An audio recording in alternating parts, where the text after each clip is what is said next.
the women who are moving fast, the women who are taking action, the women who are creating results, even when shit hits the fan, even when they're having a hard time or they're sick or there's just things happening in their personal life or there's drama in their business, they're focused on why the fuck they're even there in the first place. They're focused on their purpose. They're working towards their clear goal. You're listening to the From Imposter to Empowered podcast. I'm your host, Jill Perrick, a business and mindset coach who specializes in imposter syndrome. If you feel like you're not as smart, capable, or worthy as you actually are, and that someone is going to find you out, then you've come to the right place. I went from being a struggling government worker, working my coaching business on the side, but feeling unworthy and burnt out, to making multiple six figures helping women overcome imposter syndrome so they too can sign clients, make bank, and have the business or career of their dreams. I am nothing special. I have a stuttering disability, ADHD, and I struggle with anxiety and depression. So if I can learn how to feel good enough and overcome my inner imposter, then so can you. Let's dig in. Hey bitches, welcome back to the From Imposter to Empowered podcast. I'm your host, Jill Perrick, and you guys, I get married in a week and a couple days. Next Friday, August 23rd, and when you're listening to this episode, I'm just a couple days out from being married. It's so crazy, and I'm obviously recording this a lot earlier, so I will be in full wedding mode when you are listening to this though, and I'm just so excited.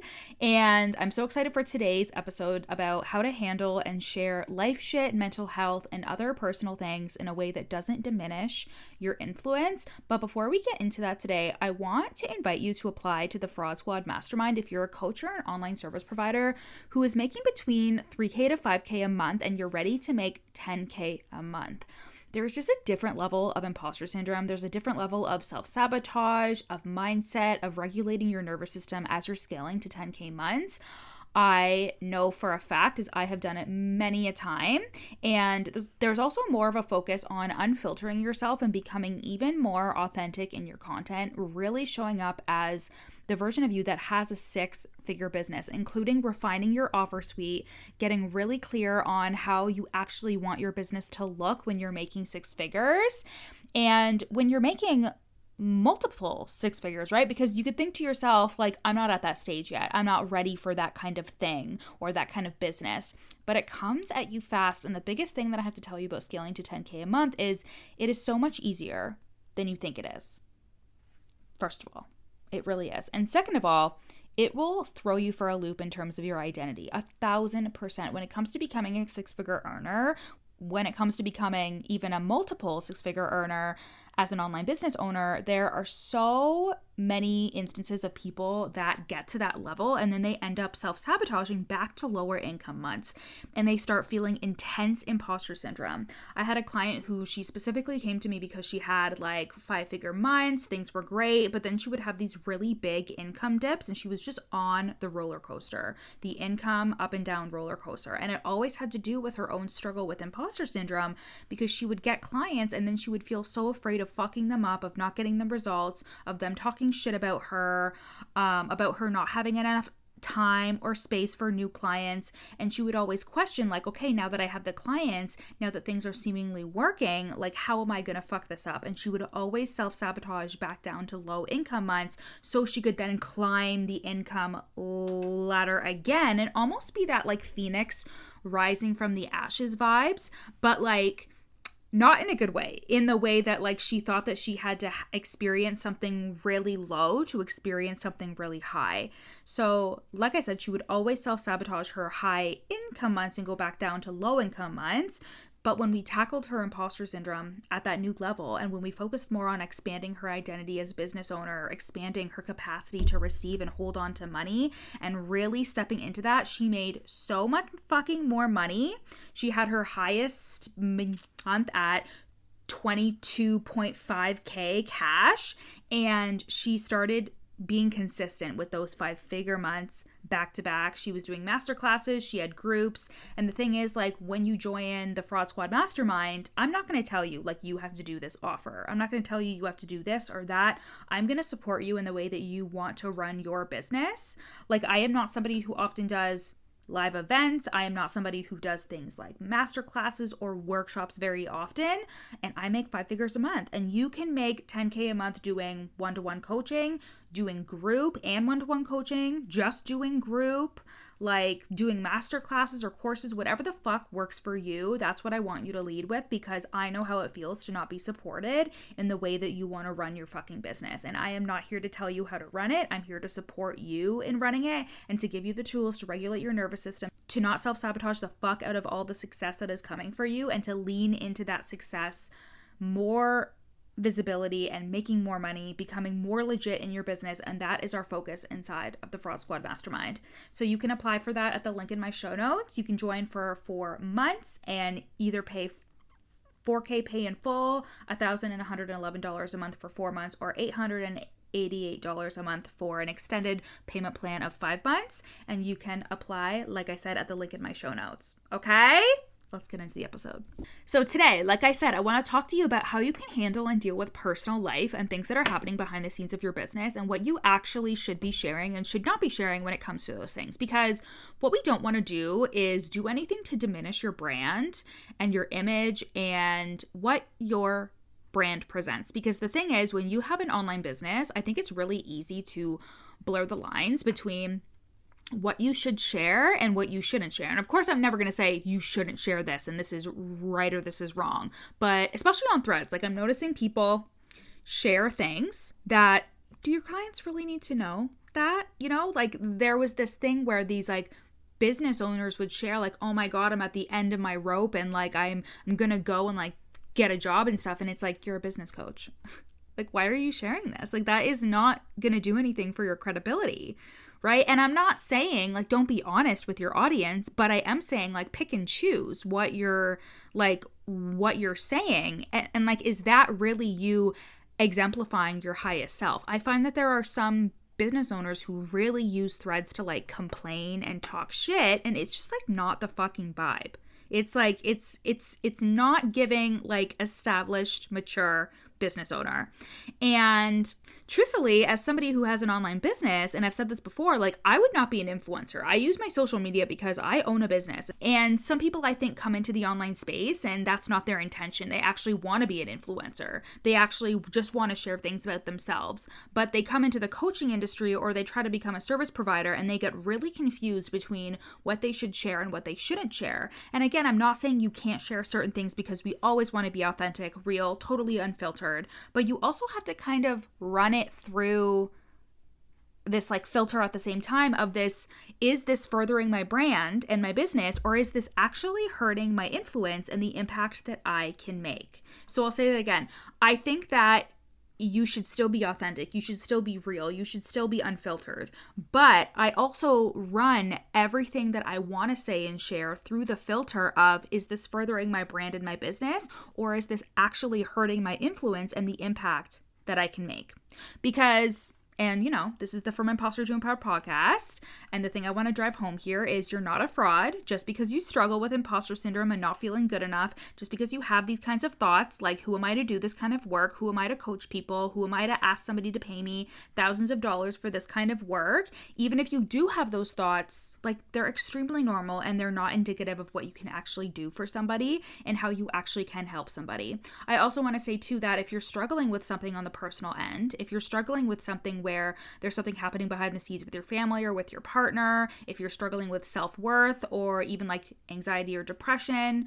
I remember when I got diagnosed with having ADHD, and that for me was a really big realization, because even though I was happy to be diagnosed, I went through kind of like a grieving time where I was grieving the version of me that didn't know that I had ADHD, potentially even autism. Like there was this version of me as a little girl that didn't know why things were so hard for her, why she felt so different from other people, like why she always felt like she was like following a script whenever she's in front of people. I still feel that way, you know? And I thought that there was something fundamentally wrong with me until I got diagnosed with ADHD. And that was a big thing that I had to reconcile, and I've talked about that on the podcast before, but it took me a really long time to really grapple with that realization.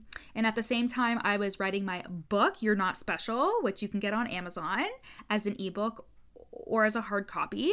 So even if you are somebody who's struggling with something behind the scenes, it also doesn't have to mean anything about who you are as a business owner. And I think that is like one of the biggest things is people will take their personal life and they won't be able to separate themselves from the business, and they will make it mean that like they can't show up as powerfully, they can't sell, they can't do these things because they're going through something behind the scenes. And that is actually not a congruency issue. That is an emotional resilience issue.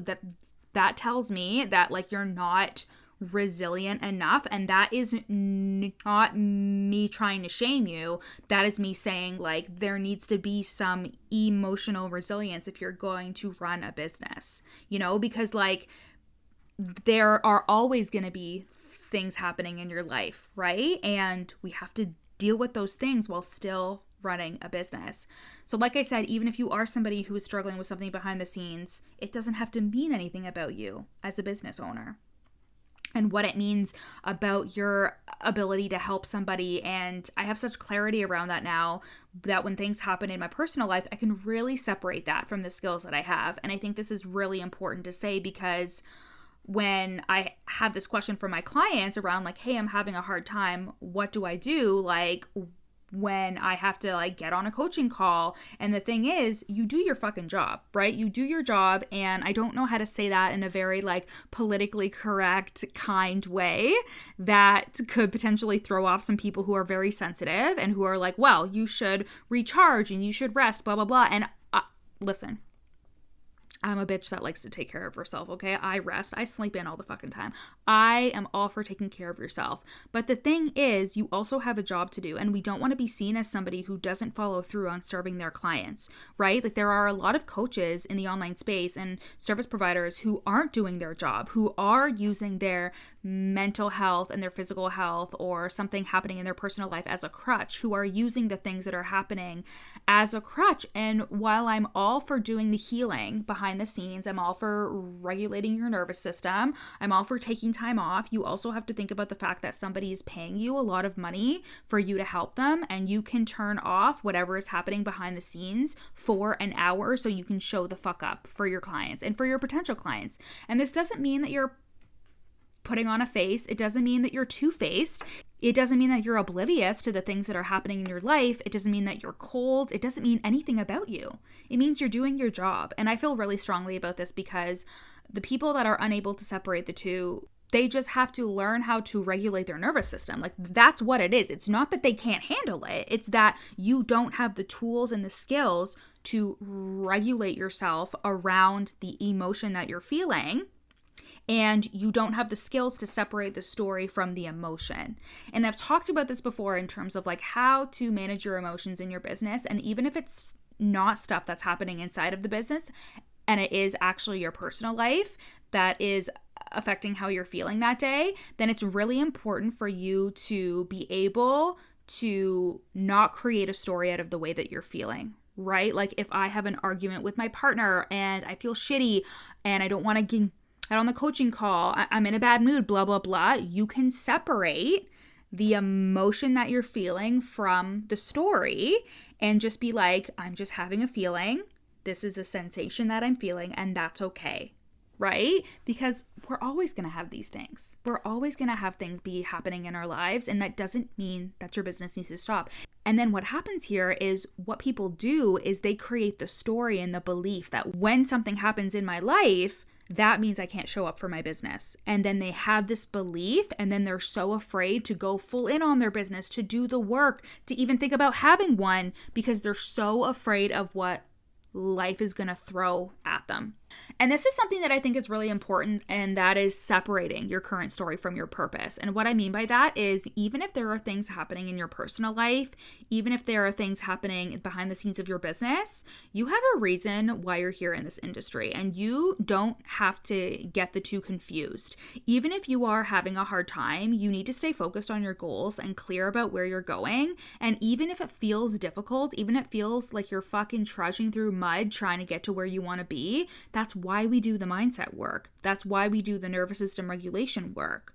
But the women who are moving fast, the women who are taking action, the women who are creating results, even when shit hits the fan, even when they're having a hard time or they're sick or there's just things happening in their personal life or there's drama in their business, they're focused on why the fuck they're even there in the first place. They're focused on their purpose. They're working towards their clear goal, and they're not getting caught up in whatever is happening in that moment.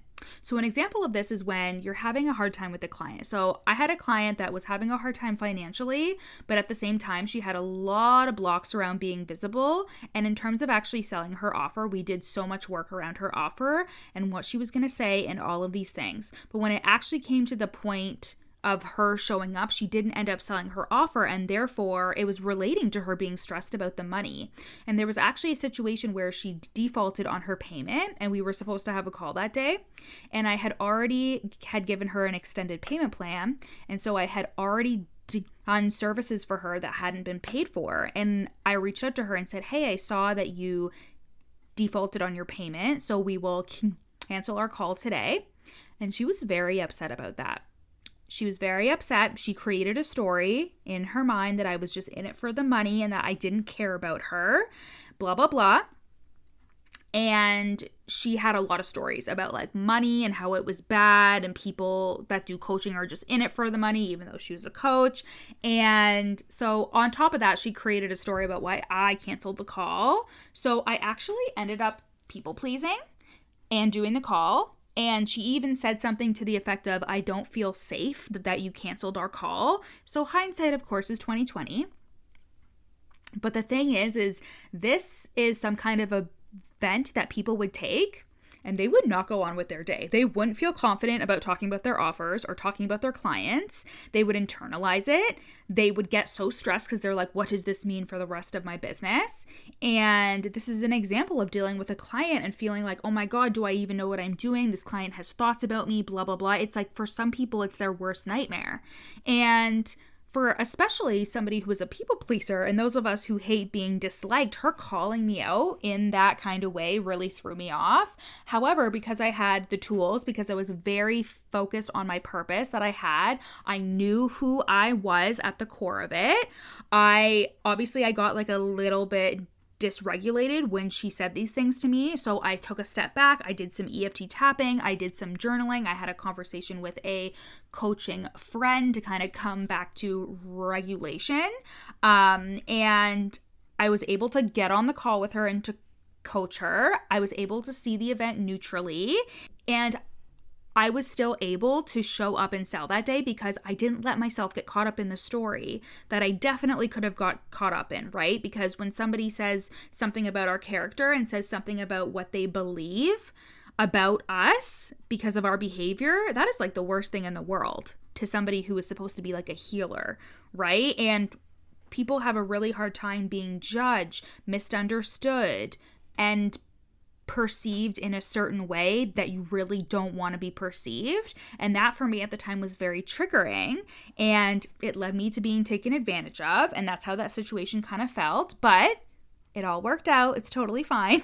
I'm just sharing this with you because I think it's really important for me to tell you that the reality of running a successful business and actually working with clients and working with other humans in their humanness, it's not always sunshine and rainbows. This was a couple years ago now, and I definitely have a different perspective on that situation. It helped me solidify even more of my boundaries and how I did extended payment plans. And the reason why I'm sharing this with you is because when you're so focused on your purpose, when you're rooted in your identity of who you are, nothing can shake you.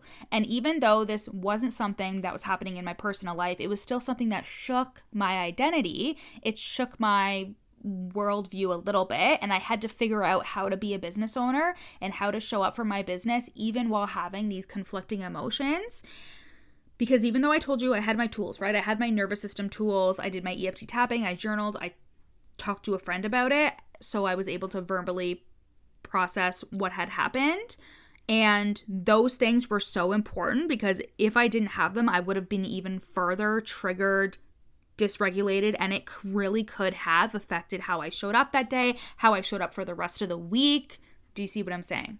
So that emotional resilience is huge. Now let's talk about speaking from healed scars and not sensitive wounds. I've talked about this lots of times on the podcast before, but if you are newer here, back in 2020, my childhood home burned down. And at the time, my parents were living there, and so was my sister because it was COVID and she had moved home for the summer. And luckily, nobody was hurt in the fire except for our cat. He did pass away. He was 15 years old. It was really sad. But the entire house burned down. Like, it was not salvageable. It got completely torn down. And then my sister had to come live with me because my parents had to go live with my grandparents. My fiance was home because of COVID. He also had a bad back. I was working full-time for the government. I was stressed about money. I was also experiencing like the biggest year ever in my business. So I was working the 2 jobs.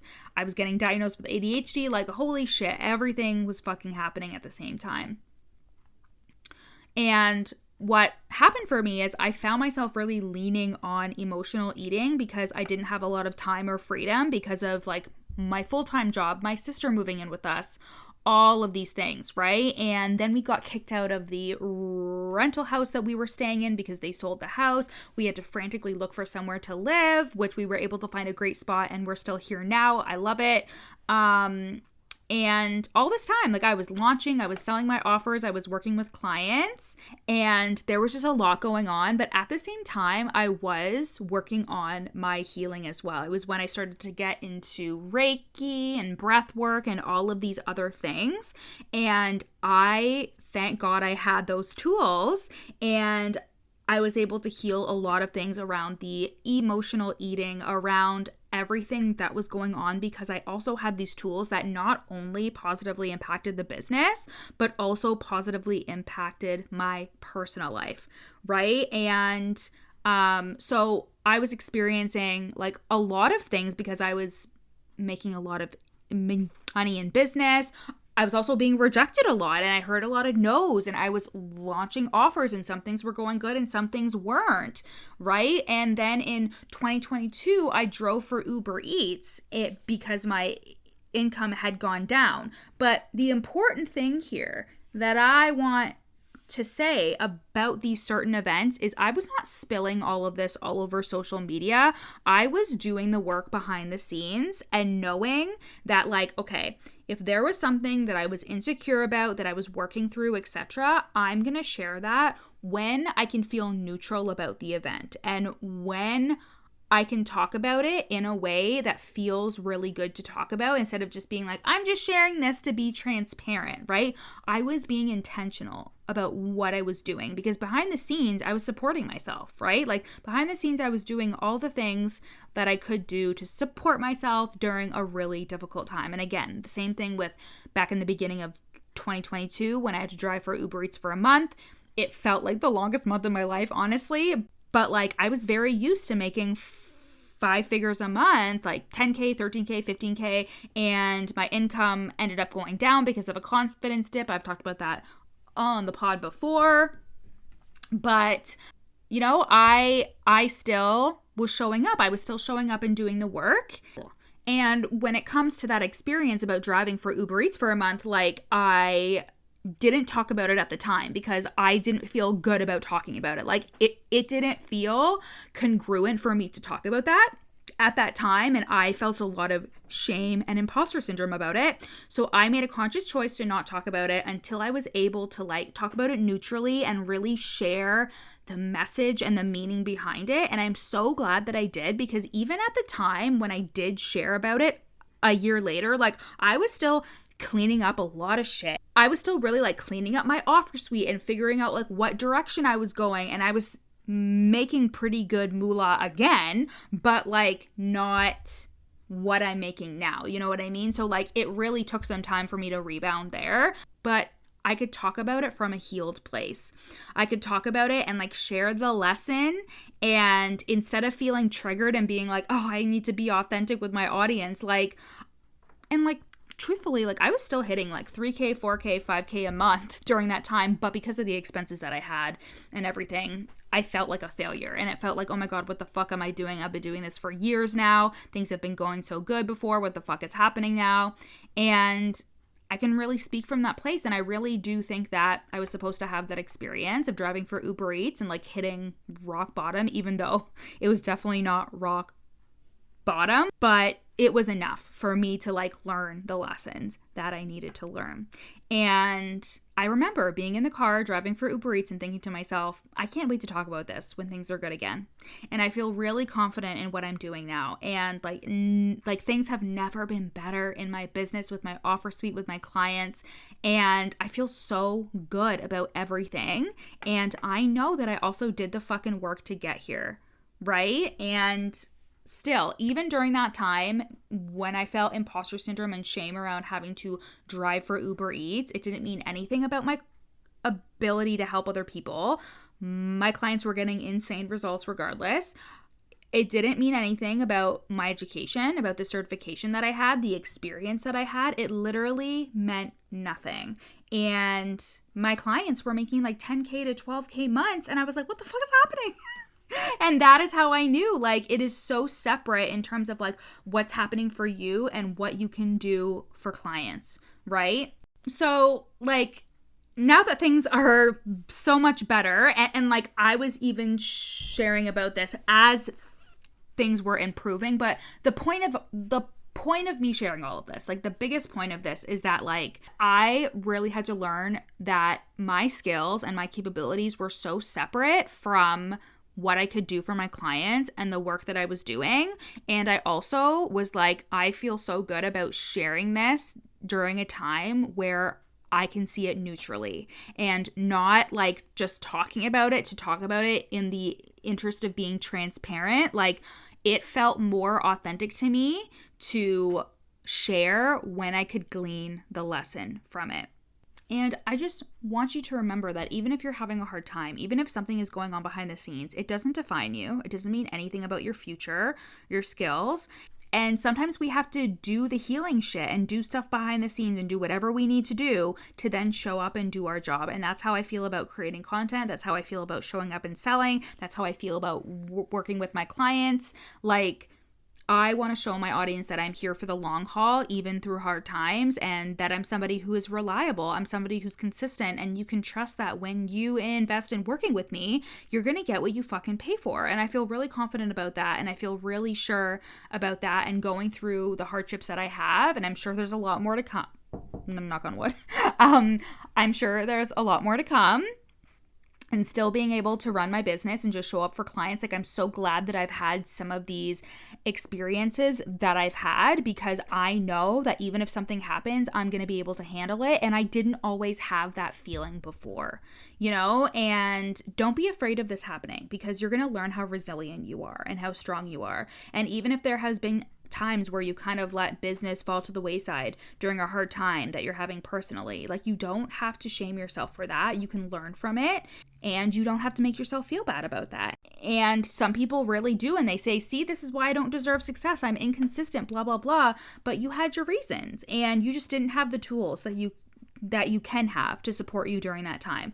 Whether it's a death in the family, whether it's something difficult like a house fire, your sister having to move in with you, whether you're experiencing an income dip or financial struggles and it's making you feel like shit about your own business, your skills and your capabilities are so separate from your current situation, and you're not going to get to your future success by harping on your current situation. You're not going to get out of whatever situation you're in by allowing yourself to believe the stories that your brain is telling you about that situation, and to tell yourself that there is no hope, that this situation is never going to end, that it means something about you and your worthiness, or that it means something about you and your business.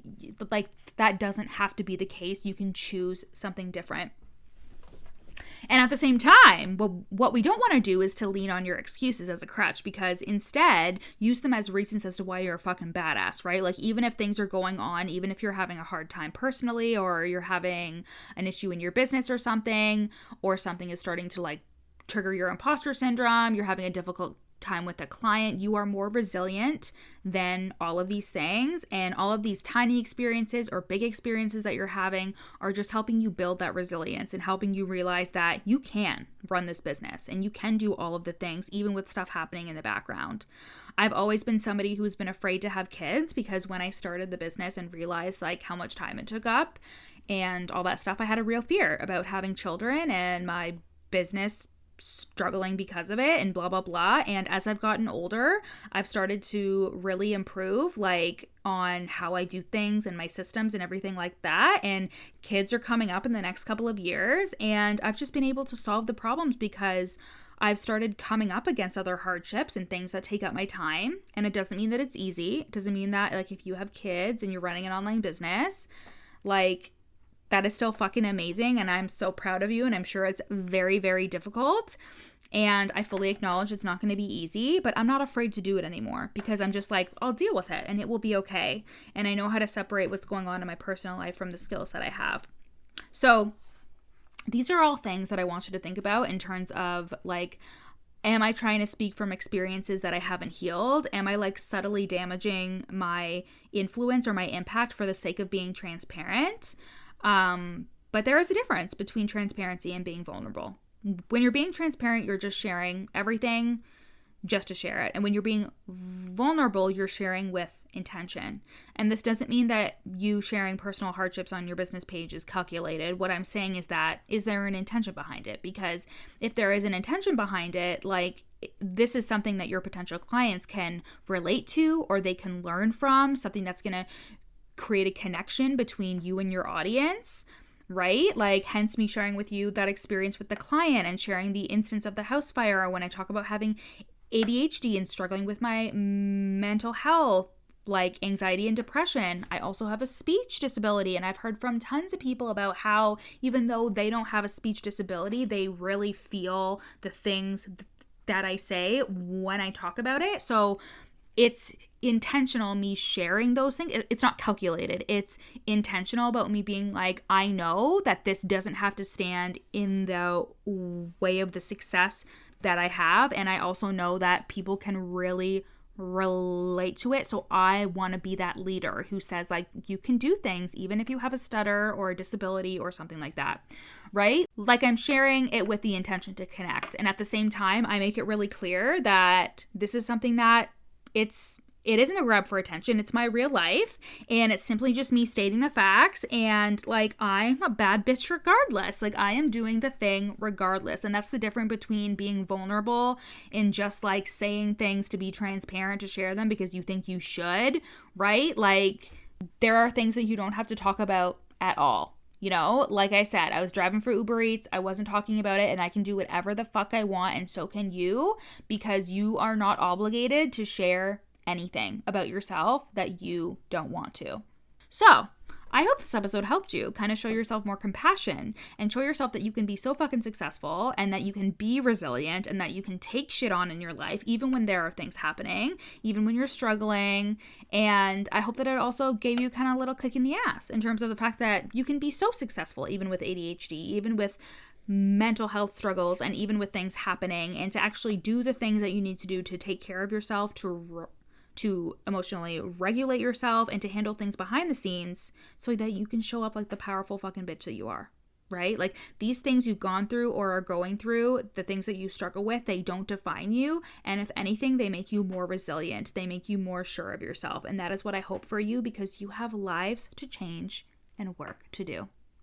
So that is the end of this episode. I love you guys. If you're wanting to apply to the Fraud Squad Mastermind, you can go to the link in my show notes. Or if you want to join the From Imposter to Empowered program, you can also do that at the link in my show notes. There is no application for the From Imposter to Empowered program. You can just join directly, but there is an application for the Fraud Squad. If you have any questions at all, you can send me a DM at your coach Jill. I hope you guys love this episode, and I'll see you next week. Bye. Thanks so much for listening to the From Imposter to Empowered podcast. Head to the show notes to learn how you can work with me, where you can buy my best-selling book, You're Not Special, and how to get on my email list for free. Screenshot this episode and add it to your Instagram stories, tagging me at your coach Jill. See you next time.